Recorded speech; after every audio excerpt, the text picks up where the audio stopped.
Another day and it's another blessing not to be an American. I have much admiration for the nation of below average, but if you yell loud enough, you can trick people into thinking it's a lot bigger than it is. I straight up live my life by that metric. You know, I literally can't find it. Look on it! But even in my best days of using fear to my advantage, even I can't stop the cracks from forming and letting others peek in at the truth. In America's case, this is their homeless epidemic. That's tongue-kissing their housing epidemic, leading to their bastard baby of the squatting epidemic. It's, to put it mildly, a very extreme issue on both sides. Some yelling those who are homeless should just simply work harder, as they did when they were young, and sure it helped that their uncle happens to have a blue link on Wikipedia, and that person just so happened to take up the exact same field as that uncle, of dudes who inspect wood pallets before they go out for processing, which is an incredibly common job to get and not at all specific. Or on the opposite end, Miss 23-year-old who screams about the issues that are plaguing us, but won't actually do anything to stop them. We need to do a better job of helping the homeless. Society has ruined them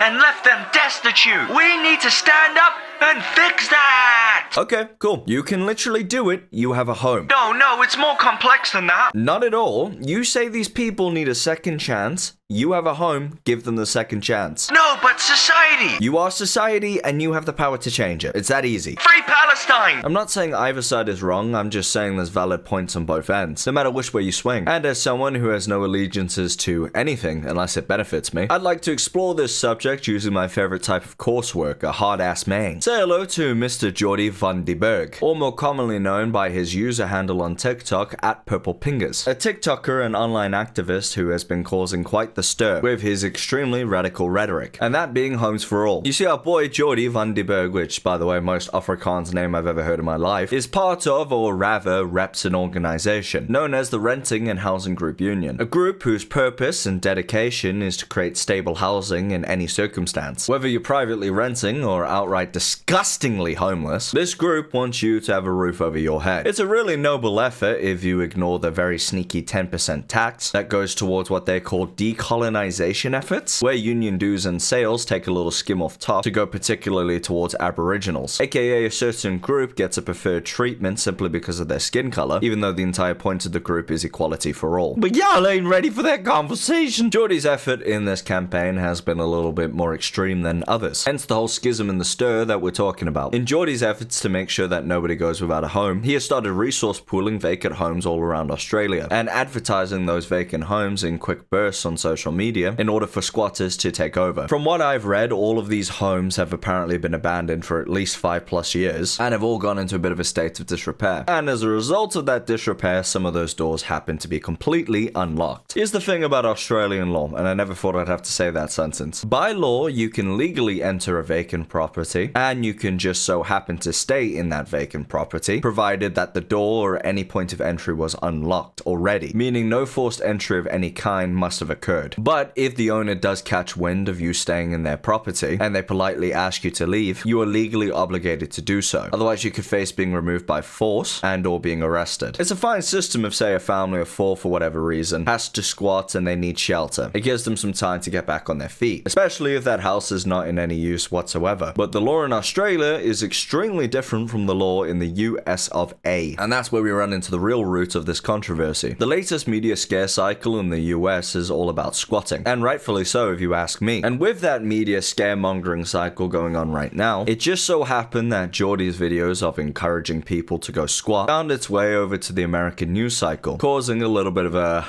I don't know what the word is. Fucking crazy reaction. Let the man explain himself. Hello. So apparently I upset quite a few right-wing nut jobs in America simply by posting 5 addresses in Australia.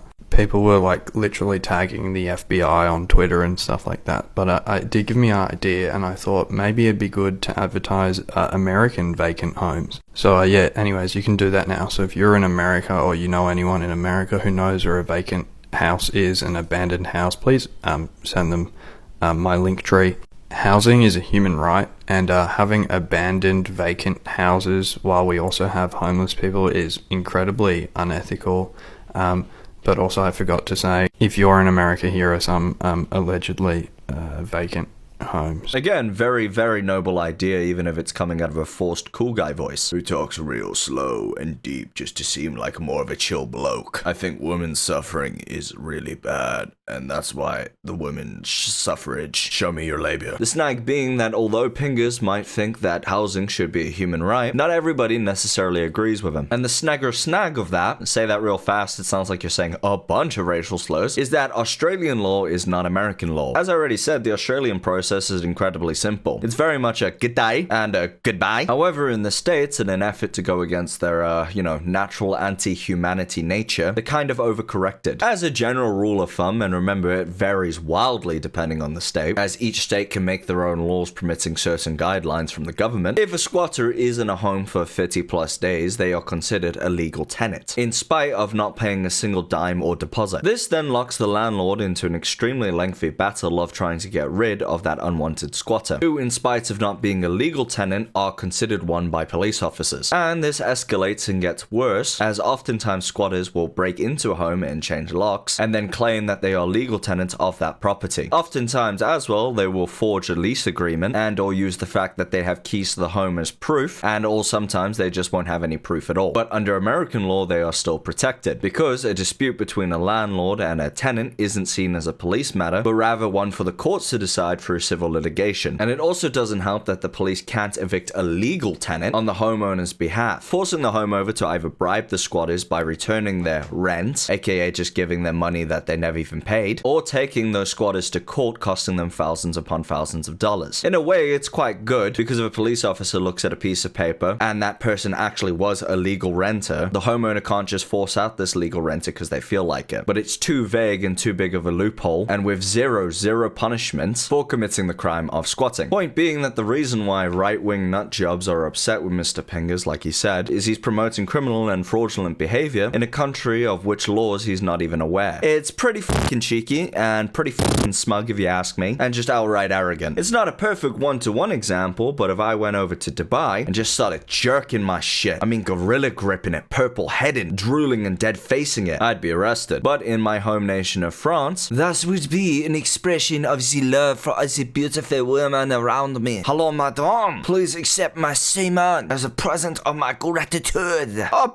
you are so romantic. Hence, what I deem correct and appropriate can't necessarily be true everywhere I go. Different values and different laws, baby. In Australia, at least from what I've been reading into it, it's mostly a balance between tenant rights and landlord rights. In America, a place that you've been purposely advertising vacant homes for, it very much unfairly favors the tenants, causing a huge amount of problems. But it's okay, because landlords are the devil. I'm gonna have to be brave, like I always am. Landlords aren't the problem. Your government is. In the past 5 years, there's been a huge rise in what I like to call baby logic. A lot of people who, let's just say, are very politically charged, seem to think landlords are inherently bad. They think, like Pingers, that housing should be a human right. And they are, of course, very correct. Just like how everyone should be entitled to food, and everybody should be entitled to basic human needs for free. Yes, yes, yes to all. That's all correct. In fact, it's so simple that a baby could come up with it. The problem arises when you look at the chain of supply. Let's use housing because it's the most relevant, and let's work backwards here. You are the person who needs a house, okay? How do we do that? Well, a house needs to be built. We need someone to build it via labor. We need supplies for the building. We need somebody to plan the building. We need to require the land for the building. And finally, we need someone to ensure that the land that we're building on is safe and steady, as well as have access to all of the nice goodies like gas and water. That entire process costs fucking money. So we add up all of the costs of building that building and sell it off to whoever can afford it, who in turn then takes that home and charges someone else to live in it for a time in order to make their investment money back. And that's just how it works. By human nature, I think we're inherently selfish, and more often than not, we will refuse to work unless we can get something out of it. This, for example, both I and Mr. Pingers make videos for our own egos. Him to show how smart he is, and you should totally top me off because of it. And me because I'm an insane person who likes to stroke my own narcissistic personality. In baby logic, a house should go to a person who needs it, whilst completely ignoring the entire investment that made that house available to begin with, because that investment wasn't made by me, so fuck 'em. A is to B, and you can suck my D. And if you refuse to accept that baby logic, you are deemed an absolute monster just for participating in a societal practice that was set up so people would have incentives to build houses to begin with. And this is the part that irks me, because it's really easy to look at the landlords like demons, but we don't look at the system in of itself. We pay the government, who in turn creates created this system for landlords to make bank, but somehow the government doesn't get any responsibility? Maybe if you twats like Pingers weren't so focused on punishing individuals who just participated in the system legally and who bought their homes with their own money and should have every legal right to do with it as they please, but rather focused on the system that allowed that to happen in the first place. Maybe you could actually make a difference long term for a change. It must be nice to live in Toddlerland where everything we want is exactly how we want it, as opposed to be what it actually realistically is. Here's the system that we have globally in most democratic countries. We know that people have got homes that aren't being used by anyone. We know that we have homeless people who need homes. Maybe we should have the option of state rental, aka the government pays homeowners a certain amount of cash to use their homes for people without. Maybe we should have a law that if a home is being passed down between families, aka someone died, those who are inheriting the property have to prove their intent by either renting it out within a year or moving in themselves, or by default it will go towards the government who have to pay a flat fee for the home. On market value. That's the key word. The government then can use that house for people without homes. Maybe instead of forcing the burden and responsibility of people participating in the system, we should focus on the people who created the system to begin with and have the power to change it.